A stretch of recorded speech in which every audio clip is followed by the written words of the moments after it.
What is good? We're back. Got some roster reviews. We got CD over here.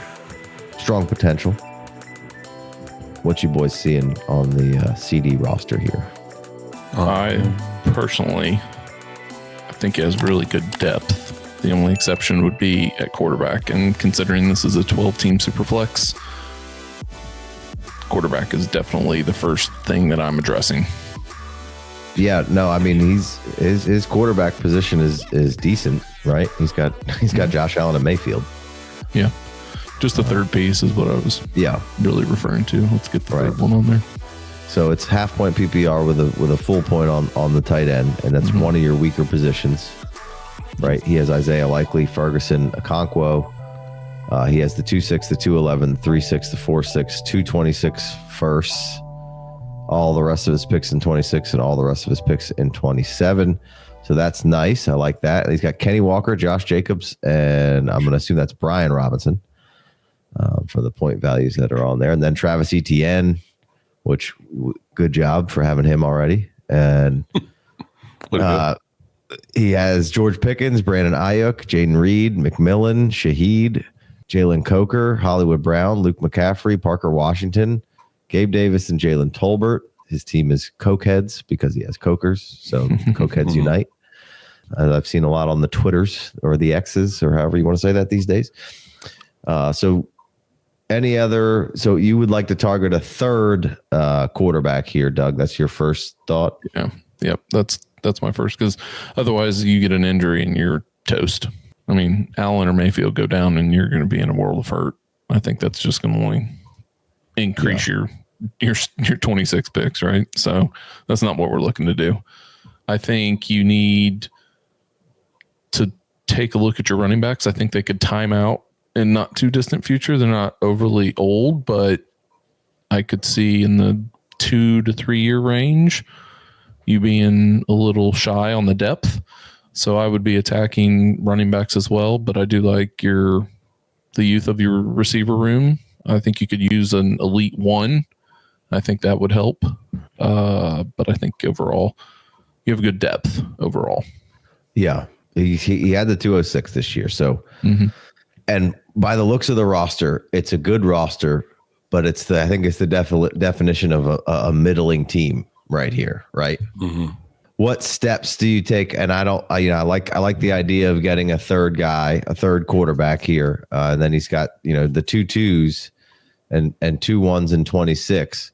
I agree with the running backs. Like I don't know that you're in position to compete right now. So to me, it's maybe my first plan of attack is what can I get for Josh Jacobs right now? Yep. I was going to say a lot of these players, I think the challenge is their value is perceived down. Right. Your Pickens, your Ayuk, your Ken Walker, your Travis Etienne. So I think with this upcoming draft, I think it's going to be really hard to maneuver those without getting the full value that you actually should get, Sorry, I knocked you off the train of thought there, Casey, but no, I'm glad that you were talking about Josh Jacobs. That was like my first impression. So I think if you're trying to improve the draft, I don't think this is the roster I would do that with. In the sense of like, you're going to have to sell, you're going to have to sell multiple pieces to get adequate value, obviously outside Josh Allen. But I think a lot of people are down on Ken Walker, Travis Etienne, George Pickens, Ayuk, because of the injury. And I think that you're not in a bad spot, but like Casey said, you're kind of in that middling. But with your 226 first, I would almost see if I can gear this up to do a little bit of a sell-off, get some of those up spots with the running back position, 206, 211s, because there's going to be so much depth there that you might be able to hit on one of those. If you're not going to move around, that is. And then say 2 to 4 games into the season, see who's popping off and see if I can get them off my roster to help the future. Who's popping off in the running back room to get your value back, right, out of Ken Walker, out of Travis Etienne. And out of Josh Jacobs. Not that helps you right this moment, but that's my first thought when I looked at this roster and how I would approach it. I'd be value diving right now with the picks, and then waiting for the ball to be hiked. And most of my players' values are going to go up. But I think I agree in general. Your wide receiver room is decent in depth, but it doesn't have a killer. And in the start three, that's important. You need to see if there's a way that you can get some, either that or you're waiting for one of these players every single week to give you wide receiver one consistent numbers. And that's going to be, I think that's a challenge. So if I could take, later on in the season, right, somebody's going to get hurt, somebody's going to be down, something's going to go around. Let's just use a player, Amon St. Brown, right? Like if George Pickens is going off or Ayuk's going off, could I take an Ayuk and a Josh Jacobs and get myself an St. Brown or a Justin Jefferson or a Chase or whoever is the wide receiver one alpha that's never going to play at one, when the season starts, if they come out slow, it's like they're never going to play at that level again. Right. So I don't know. That's my first strategy. There's a couple different directions you can go. I'll stop talking so you guys could talk, but that was just off the cuff. That's kind of where off the rip, that's where my first impressions were. So I guess it just really depends on what you're looking to do, because with no context in the notes, I drew up a couple different scenarios. If you're looking to kind of rebuild, we talked about you could use some running back depth. So I would be looking at maybe a trade with Luck Dynasty. And as you can see right there, Luck Dynasty, that's his running back room. And with that, I just feel like he could use some running back depth because he probably feels like that he's a contender. So maybe if you were to move somebody like a Brian Robinson, Hollywood Brown, and like the third that you own, and try to get like Pearsall, Mac Jones, and then a 2-5, that's going to move you up in the draft. It's going to give you, they've been talking about the car wash of running quarterbacks through San Francisco and in now Minnesota. And Mac Jones is the latest installment of that. So he's going to San Francisco as a backup. And I feel like we'll see what his second act looks like. But with him, that might be a quarterback and a long-time investment in your quarterback. It'll move you up in the draft, and it'll get you a better wide receiver. And that's moving off of Brian Robinson, who might have a good year this year, but with Debo in town and the scheme that he's going to be playing in, he might be a little more obsolete. So just a thought on if you were going to move towards a rebuild. That's just one option for me. The overview of this league for me is, there's, as Dynasty Daddy would label them, there's a few contenders, and out of those contenders, I really only see one super strong team that I'm terribly worried about. Young Guns is pretty solid. He's got Drake May and Kyler, and then his third is Rodgers. But then he's got Gibbs, Bijan, and Breece Hall, and then Mason just got an upgrade, at least I think it's in some people's eyes of an opportunity. He's got Bowers, which is ridiculous. He's got Chase Neighbors and Drake London, and then Jamison Williams. He's got Stephon Diggs down here, who he could probably get another year out of. He's got Whittington, Polk's a shot, Yoshi Vosh is a shot. He has no picks. Right, and then he has no picks. So he either is going to kind of hang out where he's hanging out, or he's going to be moving around, which he doesn't really need to do anything. He's probably going to be in a pretty decent spot. But up for the next year or two, the only way for him to add is to subtract and, tear down or really get somebody on one of these players that's either ascending or that are good. But, the other contenders, he's got McCarthy and Bryce as his quarterback, and Sam Darnold as his third. That's Granny's boys. And then Achane, Taylor, and Cook, which are good, and Puka, Nico, and Judy, which are fine, and Kittle. So, that's a pretty solid team, but that quarterback room isn't super strong. I'm not terrified of it, right? So he's got a little bit of a weak link. And then, Chase Brown and Tracy and Warren, that, in half point PPR, I usually focus a little more heavily on the running backs. But he's got a pretty solid team, and he's still got his picks. So, there's two teams, but the other contender is fine. He's got Henry and CMC and Swift, which could be killers, but they could all fall off. CMC and Henry could fall off a cliff this year. Tua could not be playing anymore. He's got Lamar, Derek Carr. He's got Andrews, which is the jury's out on, but then he's got one killer in AJ Brown and potentially Tyreek Hill this year. Nobody would be surprised if Tyreek bounces back, and Flowers. So it seems like outside of the really young team, there's a couple of contenders here who are not great. And so for me, I think that I'm kind of in like, I don't think you need to go like full on rebuild, but I'm kind of the mindset of that I'm pushing the chips down the line. I'm looking at either loading up in 26 and then unloading, or I'm just going to unload those 26 now and be adding to these pieces I'm trying to get rid of, or I'm seeing how creative I can get with those 26 picks, throughout this season. And I think, like Big D said, striking on when value's down on guys, and then when your values bounce back, because that's one of my first impressions as well is Jaden Reed, Ayuk, Pickens, McMillan unfortunately took a bullet. All those guys, nobody cares about them right now, right? Nobody's excited to be like, ooh, look at who he has on his team. And same with Kenny Walker and Brian Robinson. Kenny Walker has some people who like him, but you got to find them. They're going to be coming after Kenny at a discount.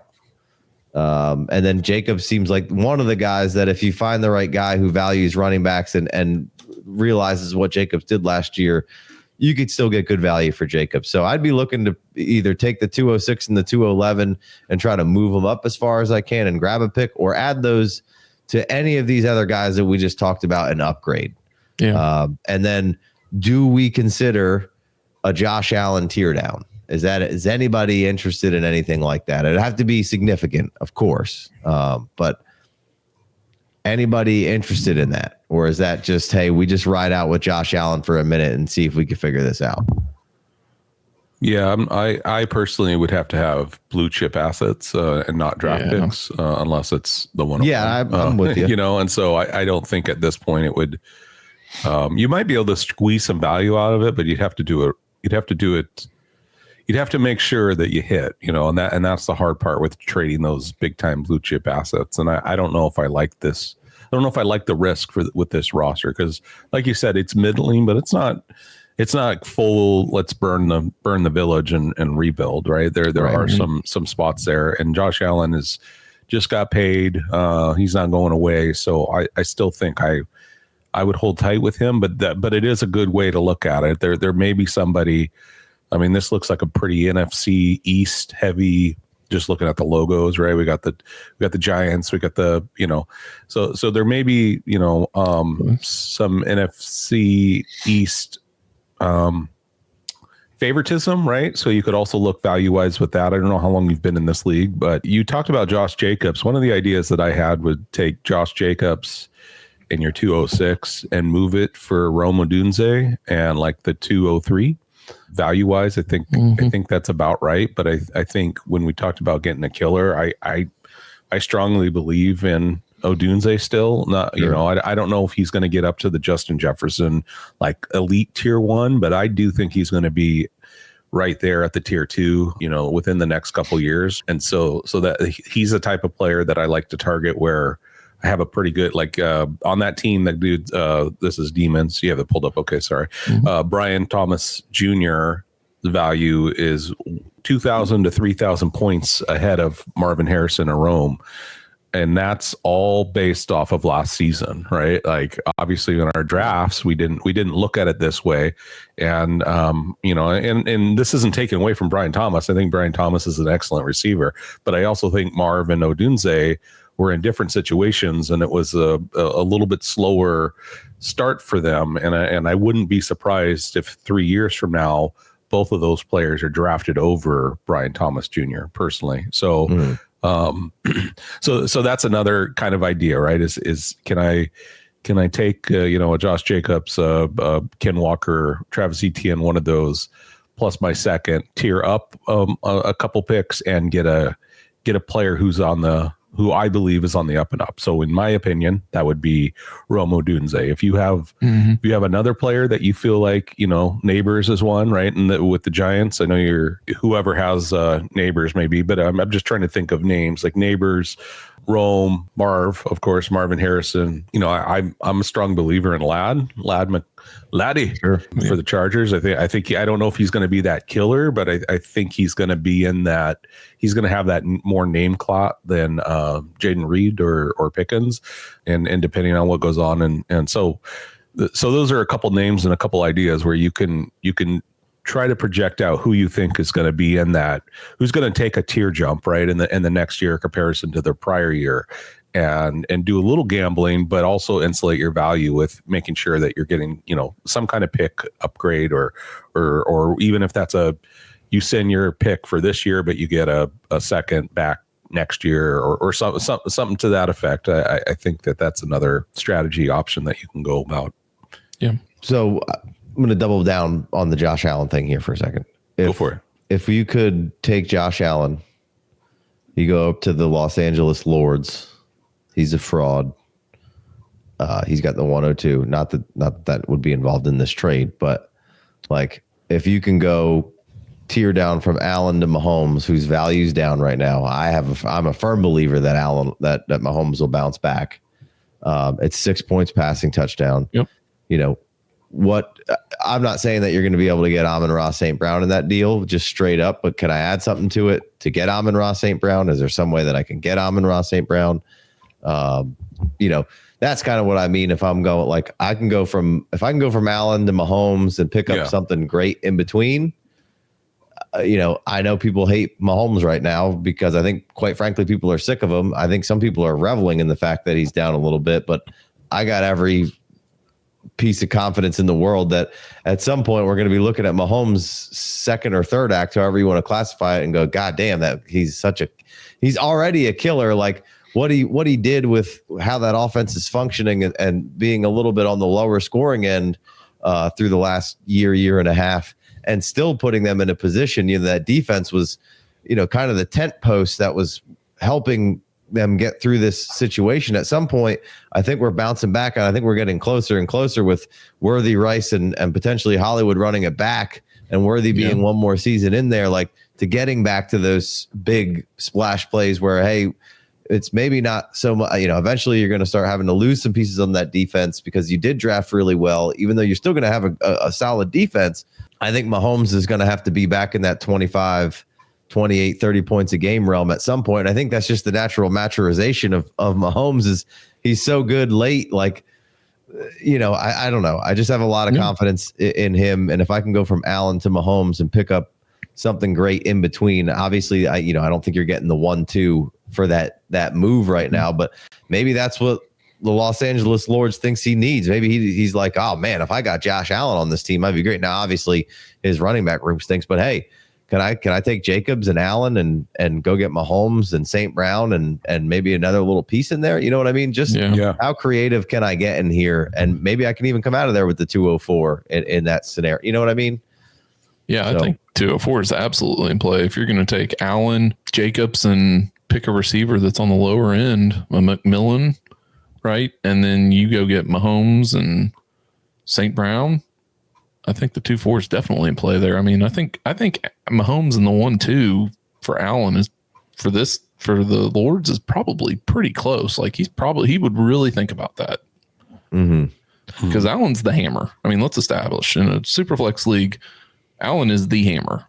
Yeah, 3 years ago it was pretty much always Mahomes and then came Allen, and right now it's Mahomes is 5 spots behind Allen, right? Yep, right. So that's the time where I want to go ahead and take advantage of this because, I think, and I'm not obviously Josh. If I'm on the clock 101 in a startup, I'm taking Josh Allen in this. So I'm not besmirching Josh Allen here by any means, but like we don't think that there's a possibility of an injury or a dip at all with Josh Allen and the way they've kind of constructed this offense currently. That hey, maybe Brady gets figured out this next season a little bit, and I think Josh Allen's awesome. So I think it's really hard to figure him out. I think their run game is excellent.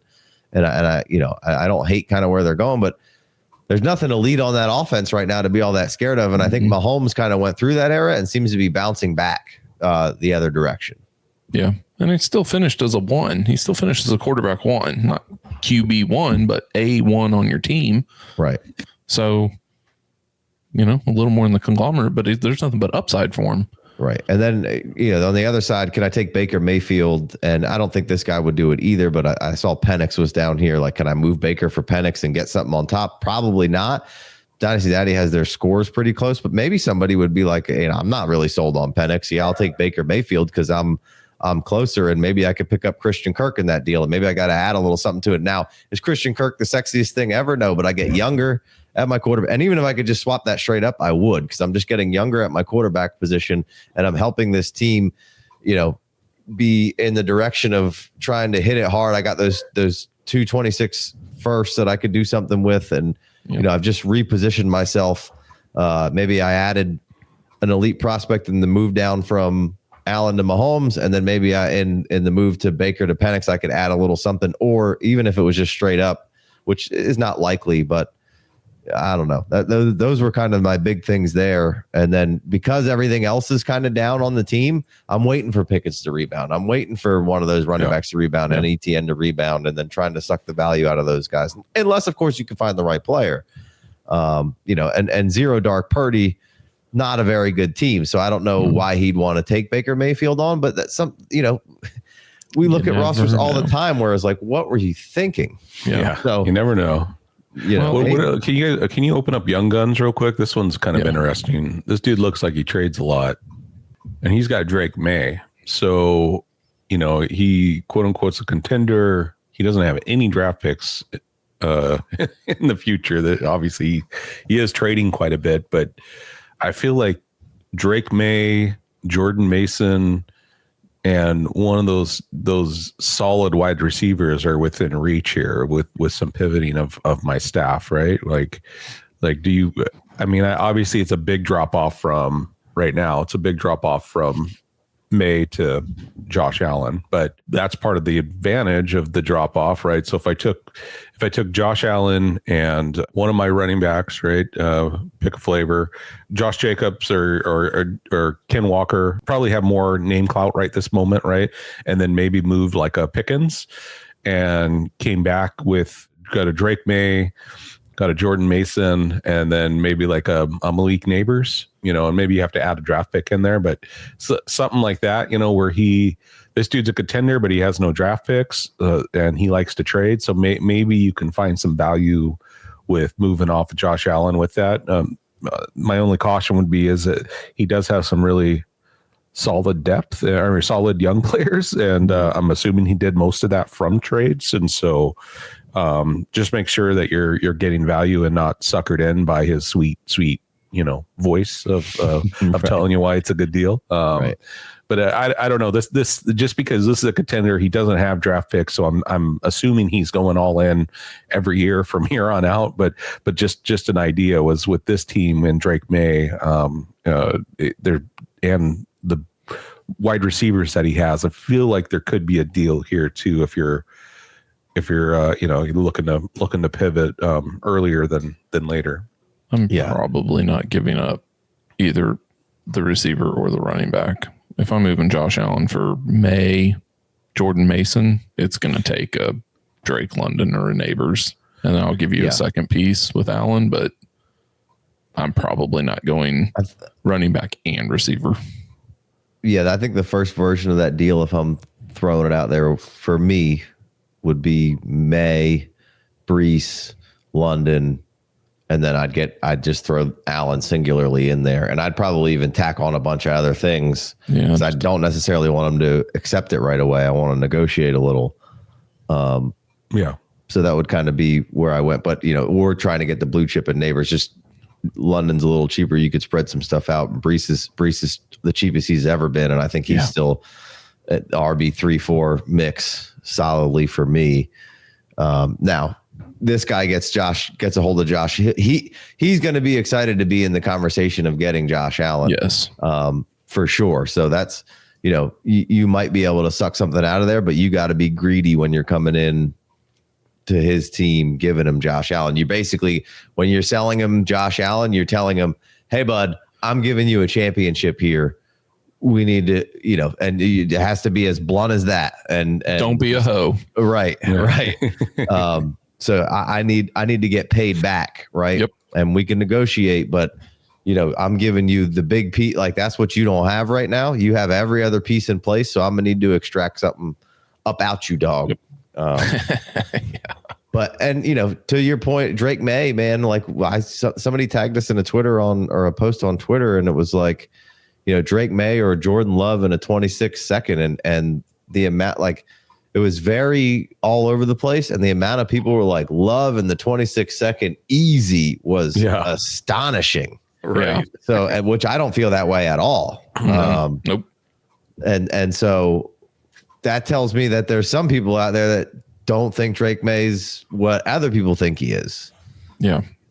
So if he's not, and maybe he is, but if he's not putting as much value on Drake May, then you're certainly in a conversation of being able to extract two really good players off of his team. Unfortunately, he doesn't have really any picks, but you could still try to, like, he seemingly doesn't mind getting rid of the picks, so you could probably siphon off that 26th third pretty easy, and maybe a Bretton Strange in there, or he's got, like I said, he's got some other fun play, like, he loses that big dog, and maybe by then maybe Diggs gets a landing spot and he can pull, and then he's like, all right, well, I can get through losing the big dog by plugging Diggs in for a year. Jameson and Diggs take care of it. Yep. Right. And maybe you can get Whittington from him in that deal or something, So those are some ideas. I like what we cultivated there. Anything else? Any ideas of process, thoughts, or anything on the way out here?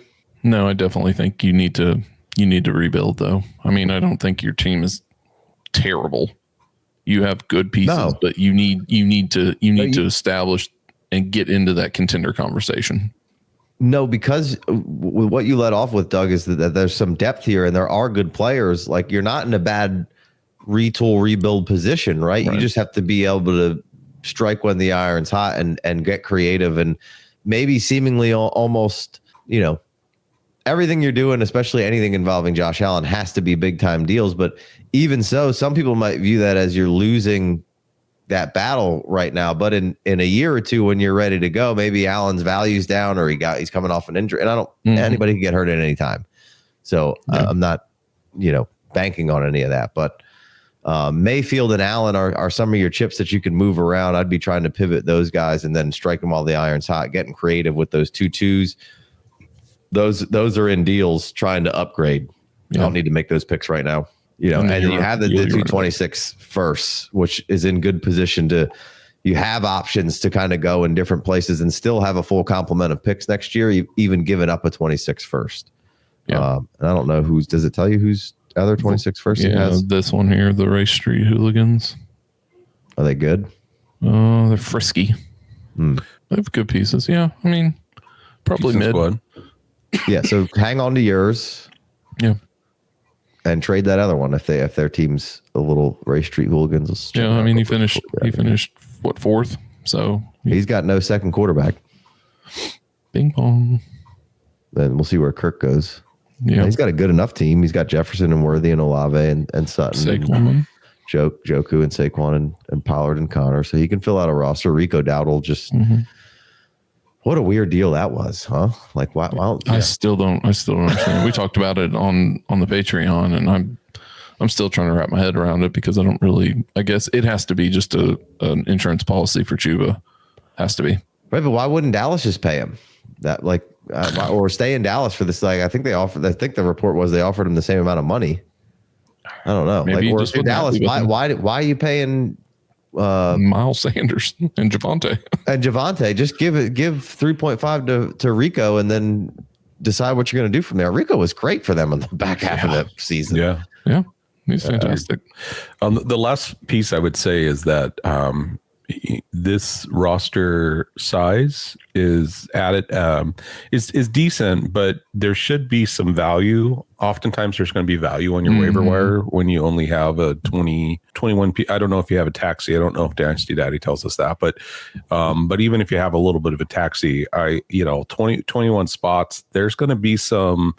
You don't have all the picks, right? But the other dude that doesn't have any picks, right? There's going to be some Hawkeyes, I think, that are going to hit are going to try to attack that waiver wire right after your rookie draft. And so I would pay attention to that as well. Pay attention to some of those sleepers and those spots, and just keep an eye on your waiver wire throughout the season. Because the biggest example from the past couple years, one of them being Puka. Puka was a 3rd rounder, right?